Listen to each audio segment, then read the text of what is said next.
সালটা 1942। ভারতে তখন আগস্ট আন্দোলনের ঢেউ আছড়ে পড়েছে। অন্যদিকে দ্বিতীয় বিশ্বযুদ্ধের দামাদা বেজে উঠেছে অনেক আগে। 1941 সালের 7ই ডিসেম্বর জাপান আমেরিকার পার্ল হারবারে আক্রমণ আনল। তছনছ হলো আমেরিকার নৌঘাঁটি। প্রতিশোধের আগুনে ছটফট করছিল আমেরিকা। এর থেকে জন্ম হলো ব্যাড বোম থিওরির ঘটনা। 1942-এ এই অস্ত্রকে হাতিয়ার করেই অপারেশন এক্স-রে ছক কষেছিল মার্কিন যুক্তরাষ্ট্র।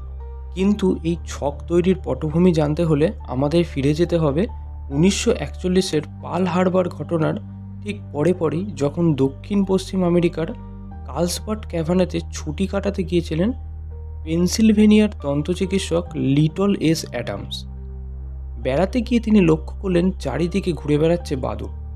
তিনি ভাবলেন, বাদুড়কেই যদি বোমা পরিবহক অস্ত্র হিসেবে ব্যবহার করা যায়। কার্লসবাড ক্যাভানেতে বিভিন্ন গুহায় বসবাস করে প্রায় 90 লক্ষ বাদুড়।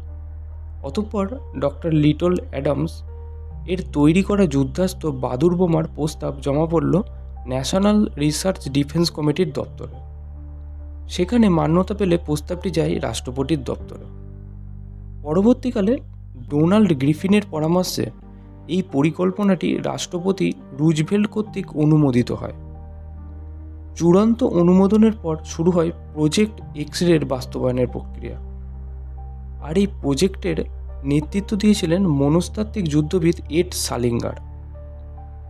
কিন্তু সমস্যা হলো কিভাবে বাদুড়ের গায়ে বিস্ফোরক পদার্থ যোগ করা যাবে এই নিয়ে।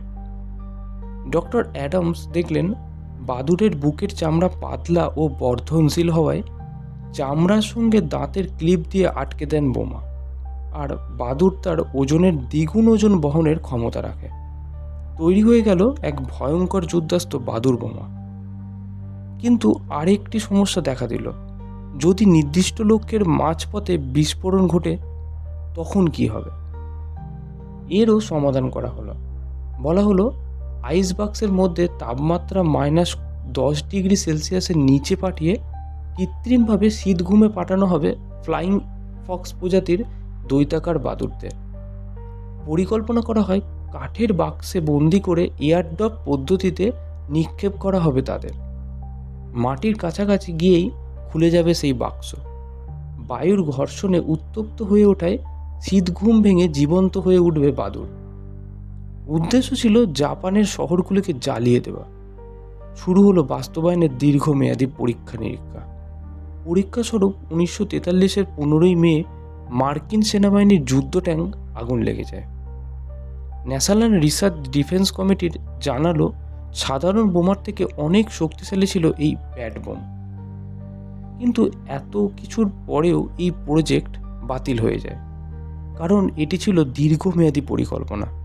সবথেকে বড় কথা, এই প্রজেক্টকে ধ্বংস করে দিয়েছিল মানবজাতির ঘাতক পারমাণবিক বোমার আবিষ্কার। অবশেষে 1944-এর মাঝখানে এই প্রজেক্ট বাতিল হয়ে গেলেও ততক্ষণে প্রায় $2 মিলিয়ন এতে খরচ হয়ে গেছিল। এই ছিল বাদুড় বোমার এক হারিয়ে যাওয়া কাহিনী। ভিডিওটি ভালো লাগলে অবশ্যই লাইক ও কমেন্ট করবেন ও সাবস্ক্রাইব করে আমার পাশে থাকবেন। ধন্যবাদ।